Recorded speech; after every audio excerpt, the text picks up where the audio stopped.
So now we have a young generation with basically unfettered access to social media and cell phones.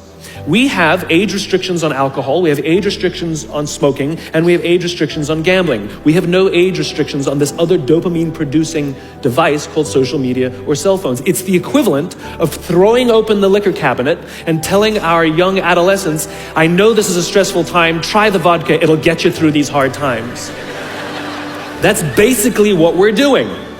And so what's happening is it's becoming hardwired, where our young generation isn't learning the coping skills and coping mechanisms to turn to another human being when they're struggling or stressed. They're turning to social media or their cell phones. Their self-worth sometimes becomes wrapped up in how many likes they get. They obsessively check how many likes, and actually will get depressed if they don't get any, right? So you take an insecure generation that now, through no fault of their own, struggles to cope with stress. They don't know how to cope with and deal with stress. And as they have told me, many of them will admit that they struggle to form deep, meaningful relationships. They will admit that many of their friendships are superficial, right? That their friends they know would cancel on them if they get a better plan, that they wouldn't really know who to talk to if they get depressed.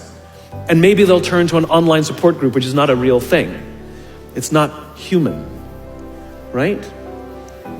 And we've seen the impact of this. We're starting to see rises of depression in this generation. We're starting to see rise of suicide in this generation. We're starting to see a rise of accidental death due to drug overdose from this generation. Universities are currently dealing with an epidemic that they've never dealt with before, which is the number of kids requesting leaves of absence due to depression.